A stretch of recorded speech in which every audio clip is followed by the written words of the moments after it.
Then the third trap of leadership, the antidote to materialism, which is the temptation to have, I see it and I want it, is generosity. And generosity is, you can give without loving, but you cannot love without giving. If you want to become like Christ, which is, by the way, the goal of life, Romans 8:29, you must learn to be generous. And you must learn to be more and more generous every year. And that's been a long journey in my life. Which Just say what you've done in terms of your own life, in terms of generosity. When Kay and I got married 37 years ago, we made a commitment that we would be more generous every single year.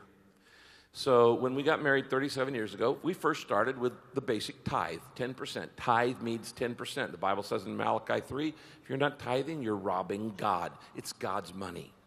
So we made a commitment when we got married, God gets paid first in our life. Not leftovers, God gets paid first. We may be in debt to everybody else, but we are not going to be in debt to God.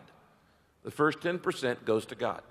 At the end of our first year of marriage, we raised our tithe to 11%. At the end of our second year of marriage, we raised it to 12%. At the end of our third year of marriage, we raised it to 13%. On years that we would get a raise or things would go good, we'd raise it 3 or 4%. On years that we were flat broke and the cupboard was bare and we were barely making it, we'd raise it 1/4%. Because every year we were going to be more generous. Now, we weren't doing this to show off, Nikki. I didn't tell anybody about it for nearly 30 years. But each year we kept raising it and raising it and raising it. This last year, we raised it another %. Kay and I give away 91% and live on 9. Now, I have lived I've been playing this game with God for 37 years, where God says, okay, Rick, we're going to play this game. You give to me, and I'll give to you, and we'll see who wins.